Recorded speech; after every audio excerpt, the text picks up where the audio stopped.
Amerika Serikat dan Iran kian memanas. Washington mengancam akan mengambil langkah militer jika Teheran terus menindak demonstran di dalam negeri. Iran pun tidak gentar sama sekali. Jika AS menyerang, Teheran menyatakan akan membalas dengan menargetkan kepentingan AS di Timur Tengah. AS diketahui memiliki jaringan pangkalan militer di sejumlah negara kawasan. Jika konflik pecah, negara-negara ini berpotensi menjadi sasaran serangan balasan Iran. Lalu negara mana saja yang masuk dalam peta target Teheran? Simak selengkapnya dalam video berikut.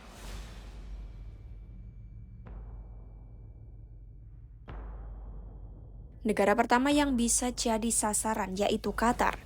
Di sana terdapat pangkalan udara Al-Udeid yang menjadi pangkalan militer terbesar AS di Timur Tengah dengan luas 24 hektar. Berlokasi di luar Doha, pangkalan ini menjadi pusat komando pusat AS yang mengendalikan operasi militer di wilayah luas dari Mesir hingga Kazakhstan Timur. Sekitar 10.000 tentara AS ditempatkan di sini. Pada Januari 2026, AS bersama mitra regional juga membentuk Pusat Koordinasi Pertahanan Udara dan Rudal di Al-Udeid untuk meningkatkan pertahanan udara dan rudal terintegrasi. Sel baru ini akan meningkatkan cara pasukan regional berkoordinasi dan berbagi tanggung jawab udara serta rudal di seluruh Timur Tengah. Kedua, Bahrain. Bahrain menjadi lokasi markas armada kelima Angkatan Laut AS. Armada ini bertugas menjaga wilayah perairan strategis mulai dari Teluk Persia, Laut Merah, Laut Arab, hingga sebagian Samudra Hindia. Selanjutnya, Kuwait. Amerika Serikat punya beberapa fasilitas militer penting di Kuwait, termasuk Camp Arif Jan yang menjadi markas US Army Central. Selain itu ada pangkalan udara Ali Al-Salim yang berada dekat perbatasan Irak dan dikenal sebagai The Rock karena kondisi lingkungannya yang terpencil dan terjal. Camp Buehring juga berperan sebagai titik transit pasukan AS yang dikirim ke Irak dan Suriah. Keempat, Uni Emirat Arab. Di Uni Emirat Arab, AS menggunakan pangkalan udara Al-Dhafra di dekat Abu Dhabi bersama Angkatan Udara Uni Emirat Arab. Pangkalan ini berperan penting dalam operasi militer AS, termasuk misi melawan ISIS dan kegiatan pengintaian. Selain itu, pelabuhan Jebel Ali di Dubai menjadi pelabuhan persinggahan utama Angkatan Laut AS meski bukan pangkalan militer resmi. Kelima, Irak. Amerika Serikat masih mempertahankan kehadiran militernya di pangkalan udara Ain al-Asad di Irak Barat. Pangkalan ini pernah diserang rudal Iran pada 2020 sebagai balasan atas tewasnya Jenderal Qasim Soleimani. Di Irak Utara, pangkalan udara Erbil digunakan sebagai pusat kegiatan pasukan AS dan koalisi untuk latihan militer dan simulasi perang. Pangkalan ini juga mendukung upaya militer AS menyediakan lokasi aman untuk pelatihan, berbagi intelijen, serta koordinasi logistik di Irak Utara. Keenam, Arab Saudi. AS menempatkan lebih dari 2.300 personel militernya di Arab Saudi.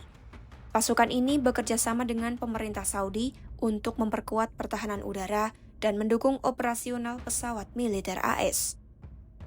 Sebagian pasukan ditempatkan di pangkalan udara Pangeran Sultan yang dilengkapi sistem pertahanan canggih seperti rudal Patriot dan THAAD. Selanjutnya, Yordania. Di Yordania, AS mengoperasikan pangkalan udara Muwafaq al-Saiti yang terletak di Azraq. Pangkalan ini menjadi markas satuan udara AS yang menjalankan misi di kawasan Levant termasuk Suriah dan sekitarnya. Yang terakhir, Turkiye. AS dan Turkiye bersama-sama mengelola pangkalan udara Incirlik di Turkiye Selatan. Pangkalan ini memiliki peran strategis, termasuk menyimpan hulu ledak nuklir AS dan mendukung operasi koalisi melawan ISIS. Sekitar 1.465 personel militer AS ditempatkan di sana.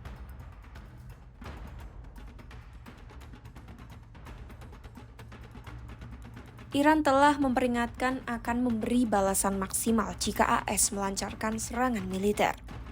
Seorang diplomat senior menegaskan, Teheran akan menggunakan seluruh kemampuan yang dimiliki jika diserang. Menteri Luar Negeri Iran Abbas Araghchi juga menilai ancaman AS memperparah situasi. Ia menyebut ancaman Presiden AS Donald Trump justru mendorong terjadinya kekerasan dalam skala besar. Meski menegaskan Iran lebih memilih jalur diplomasi, Arakci memperingatkan setiap serangan baru akan dibalas lebih keras. Senada, Presiden Iran Masoud Pezeshkian juga memperingatkan setiap serangan terhadap pemimpin tertinggi Ayatollah Ali Khamenei akan dianggap sebagai deklarasi perang. Pezeshkian menyebut langkah tersebut akan berdampak sangat serius dan tak terhindarkan. Sebagai langkah antisipasi, AS sempat menyarankan sebagian personelnya meninggalkan pangkalan Al-Udeid di Qatar. Akan tetapi, Trump memperingatkan AS akan membalas dengan kekuatan yang belum pernah terjadi sebelumnya jika Iran menyerang balik. Meski begitu, seorang pejabat AS menyatakan serangan ke Iran hampir terjadi, namun perintah akhir tidak pernah diberikan. Sebab, Trump telah diberitahu bahwa Iran membatalkan eksekusi terhadap ratusan tahanan, termasuk seorang demonstran. Itulah 8 negara yang berpotensi jadi sasaran serangan balasan Iran jika AS berani menyerang.